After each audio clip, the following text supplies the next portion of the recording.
Hi guys, welcome back to the homeschooling mindset. Today I will go ahead and talk about the resistance that I receive from my son every time we are about to get down to do our homeschool work and work on our lessons and worksheets, and what I have discovered to minimize the resistance.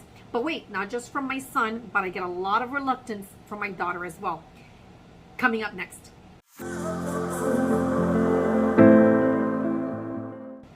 So guys, I'm not sure if I'm the only one, but it feels like I am sometimes. Many of the homeschooling channels that I visited before I even started homeschooling, they would talk a lot about how beautiful homeschooling is, how exciting, how great it is for us as parents to cater our child's education to their needs and what they find interesting, right?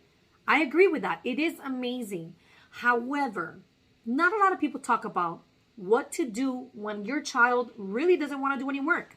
When your child is really not up for it and they give you attitude and there's resistance and there is a power struggle. It becomes extremely hard.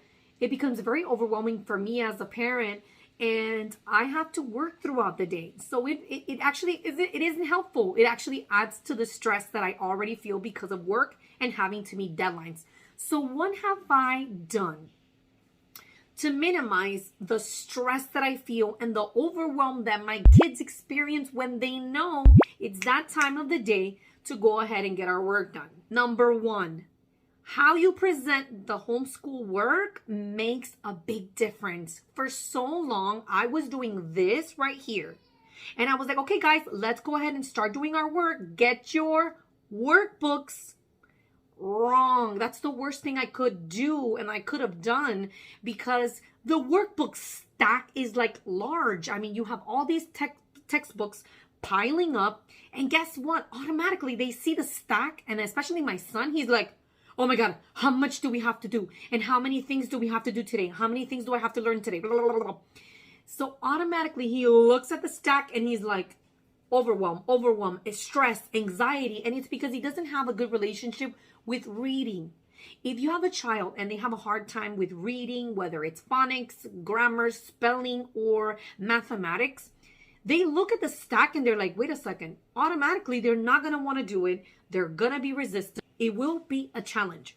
So what I've done is I've reduced this to that.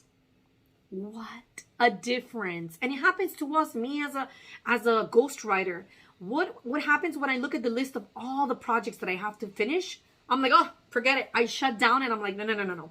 Perception is everything. If your child feels like they don't have to do much, it's going to be easier to transition into the workbook stuff. This stack is the same as this little package of worksheets. It's the same. The difference is how we're presenting it to our children. Also, in this little packet, I always include an activity, 1 or 2 activities. Whether it could be a word search or a maze activity, find something that your child likes and what they find fun, what they look forward to. And I go ahead and just input those 2 pages in between other lessons that we have to do.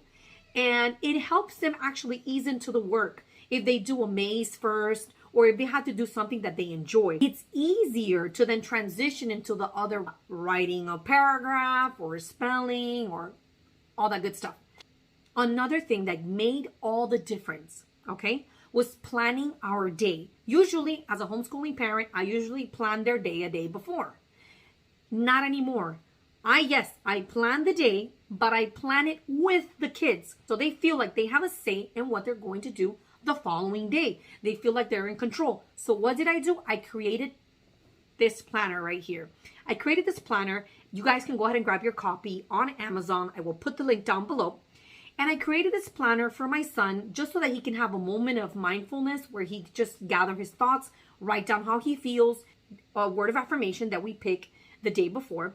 And my son gets to plan his day and he feels more in control. And I've noticed that the more in control he feels, the more empowered he feels, the more he is less likely to resist me when we are about to work on our lessons. He already knows what to expect. He already knows what he needs to do, what he needs to get done. He grabs the packet and it just becomes an easier transition from breakfast to actually workbook stuff. So That was my 2 cents for today. I hope that was helpful. If you tried the packet idea, let me know how that goes. Put the comments down below and grab your copy of the plan. See you on the next video.